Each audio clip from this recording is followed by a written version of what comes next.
Hello, I would like to welcome Hana, the Chief People Officer at PwC Europe, Middle East, and Africa. Welcome, Mona. It's great to speak with you today, and lovely to have you. I would like to start with my first question.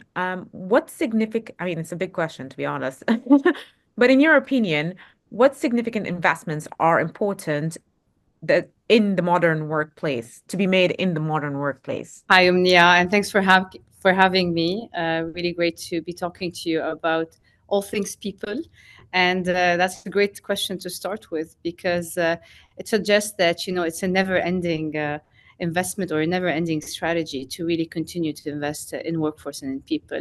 Frankly, there are many. Some might not be surprising. We just need to continue investing in them. But with the technological advancements and the global market dynamics that reshape every industry and every organization, not only we need to keep up, but also evolve, offerings to ensure that we remain competitive, adaptive, and capable of addressing the future needs of any industry and of any people or staff that join these industries. So I would say maybe I'd start with something that is near and dear to my heart, and that's personalization, right? So I think there needs to be much more focused on how we make people experience much more personal. Employees want to feel valued. They don't want to feel like a number.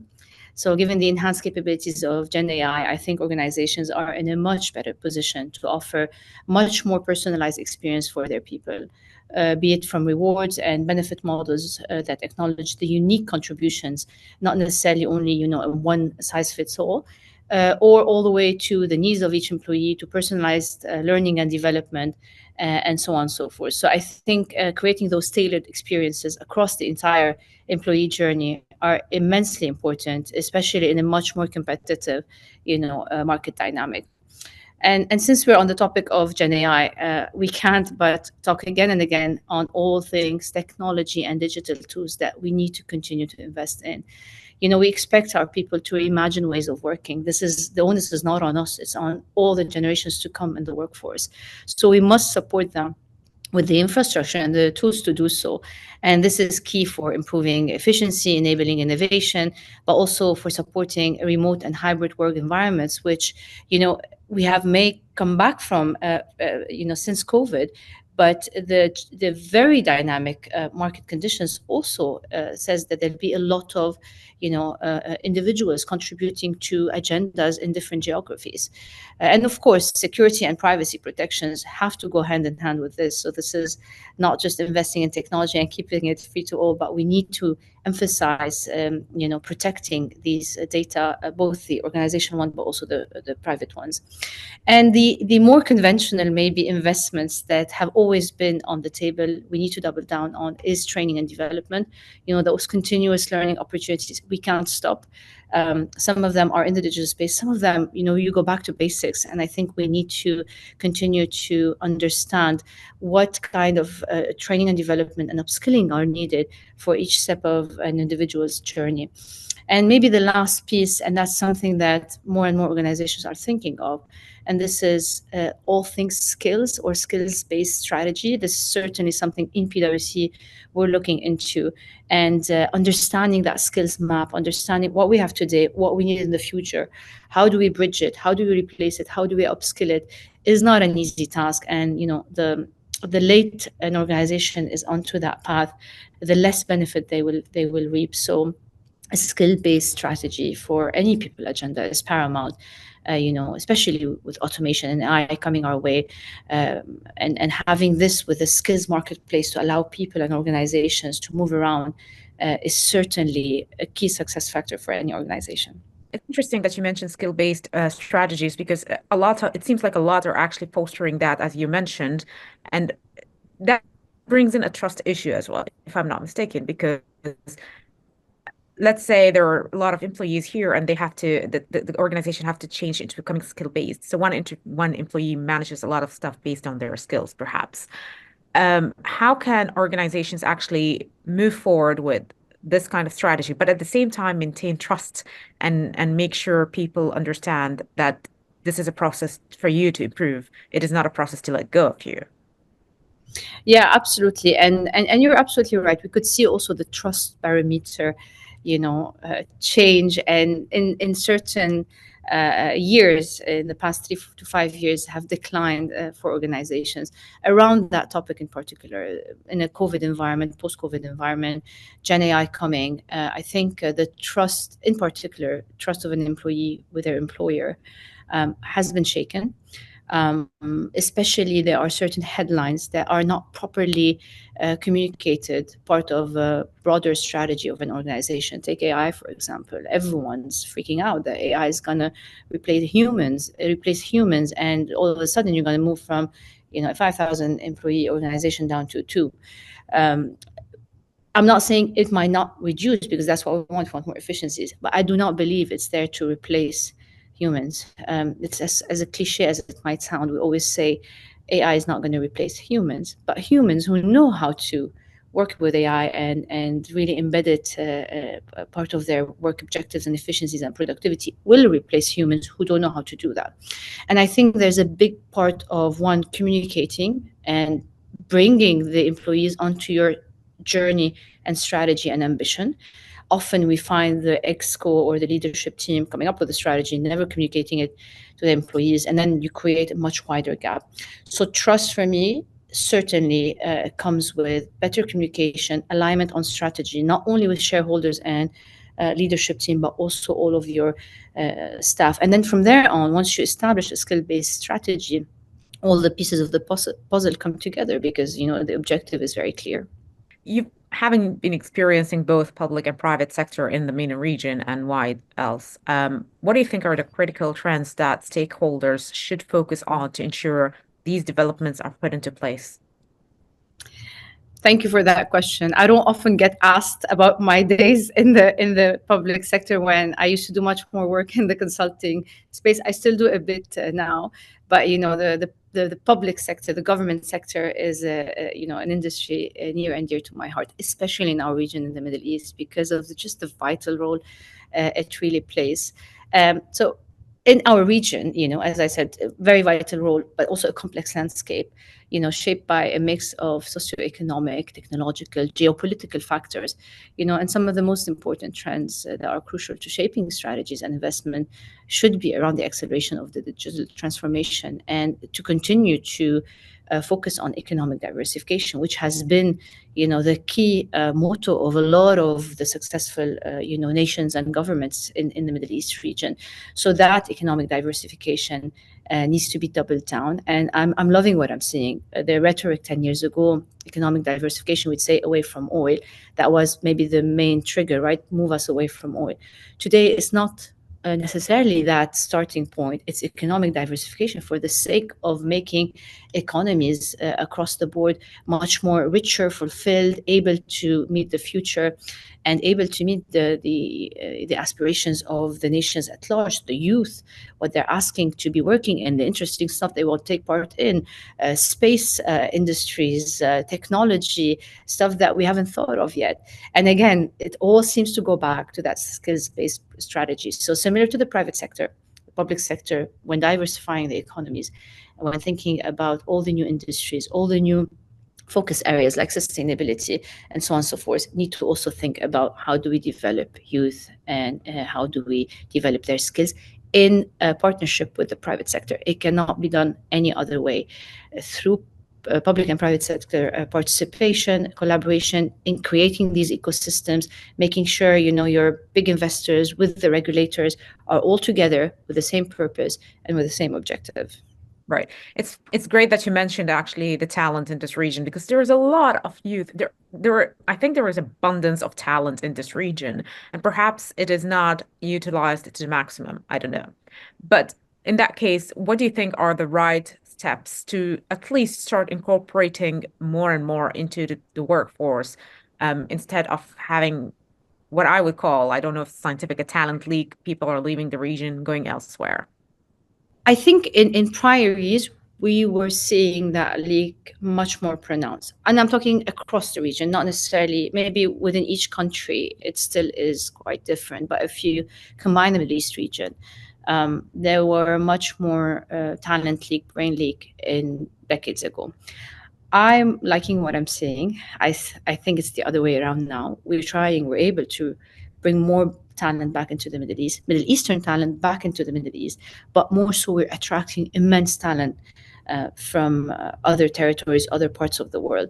And that's just testimony to where we are at as a regional marketplace for economic growth, for future and foresight looking, for talent development. The if you want the ecosystems that are being created, the sandboxing for people to just come and work in amazing opportunities, discover new things, play around with new technology. I think that is certainly attracting more talent. But with that, I think there needs to be a much more collective address to any challenge faced with talent, be it upskilling, be it retention, be it um, uh, compensating them properly, be it intellectual property right. Very soon we're going to see much more innovators and creators from our region. We need to make sure that we're pushing them to innovate by protecting their intellectual rights. And I think this is a community effort. It can start from as early as schools and how they're thinking about their curriculum. I have two young daughters. I like the schools they go to, and I still think, even with how progressive that school is, I still think there's a way to go to incorporate and be up to date and have more foresight of what the future industry needs are to really start embedding them. So you go from school all the way to higher education, graduate program, getting into the job and the corporate world, upskilling in the job and the corporate world. All that, I think, needs to be a much more collective approach. You cannot put the blame or the responsibility on one part of those value chain. It's just a continuum, and everyone has to come together, to put in their way to ensure that the talent, the Middle East talent we have, or any talent coming from abroad, is being upskilled and keeping up to date in a manner that fits any strategy. What you don't want to do is to replace that talent because all of a sudden it's irrelevant because you haven't invested in it.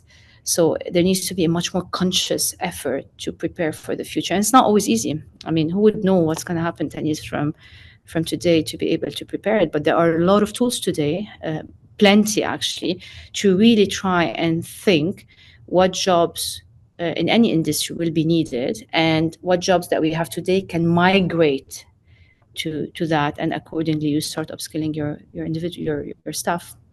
That needs a vision, to be honest. A big, like you said, a very long-term vision, even though changes would happen. But that actually ties to my last question, is that we're seeing different generations in the workforce in Africa, in Europe, in the Middle East, and around the world. And then we're seeing a lot of, tension between older workforce, newer workforce. Where should the business go? What's happening? So what would your advise, maybe 5 steps advice to companies who are dealing with this? It's quite challenging.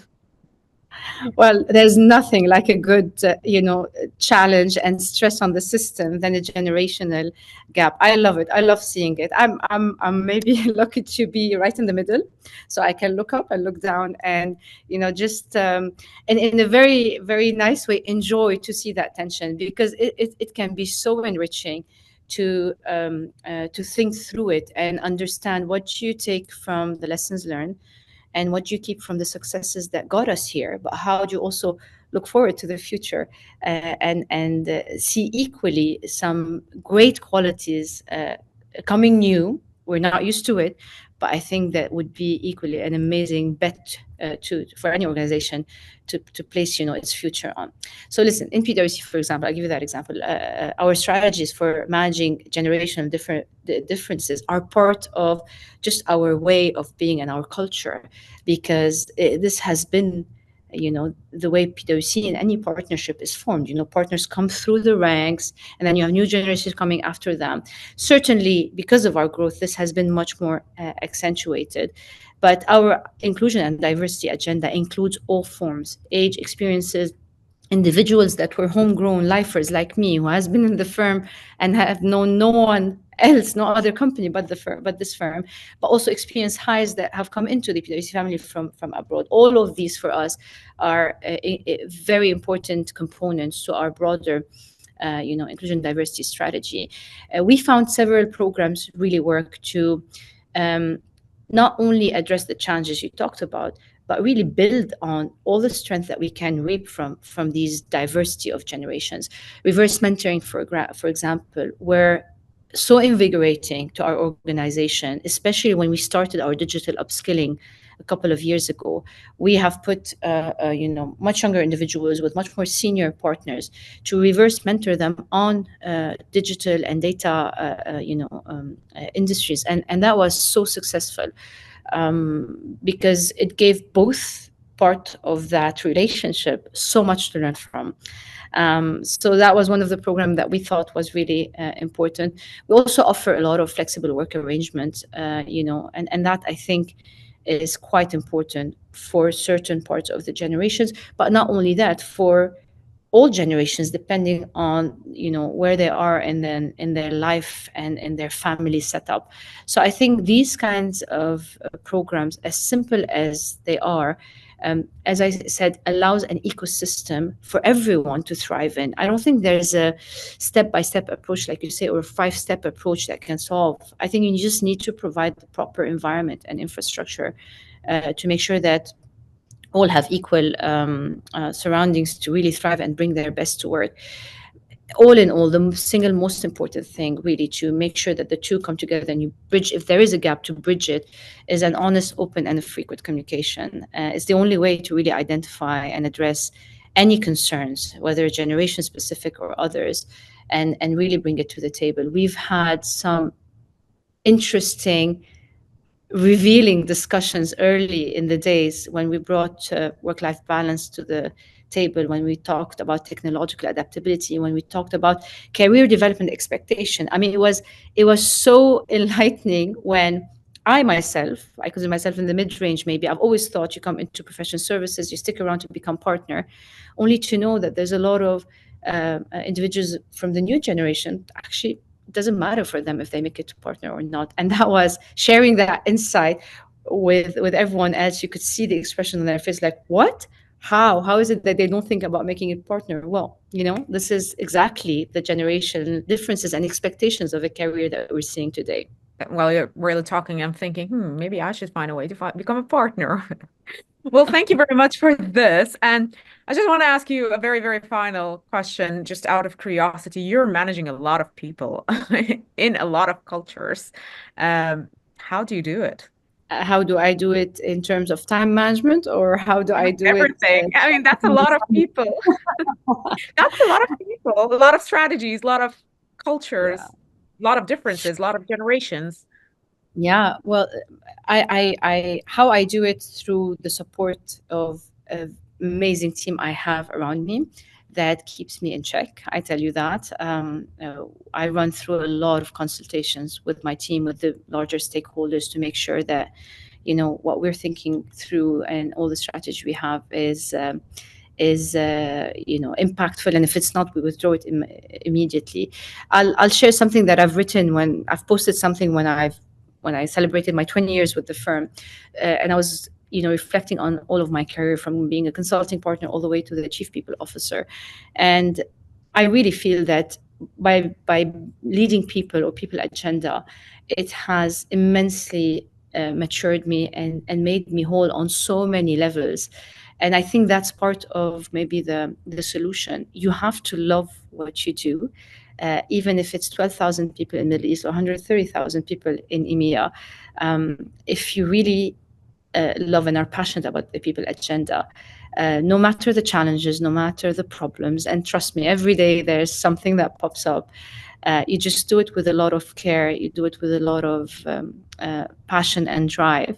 And I just don't think about it. The fact that you just asked me this question, and for me, is like, I'm not sure I have an answer to it. I think the simplest answer is I really enjoy doing what I'm doing around the people agenda. I benefited from it a lot, maybe sometimes more than I think. I could benefit 130,000 individuals. So I think the power of the people towards that one single individual, me as a chief people officer or any other chief people officer, is certainly unbalanced on an individual level than what I think I give back. So to me, it has been just an amazing journey, and part maybe of the answer to your question. I just do it with a lot of passion. Right. Thank you very much, Mona, for your time. It was really a pleasure speaking with you. Thank you so much, Omnia.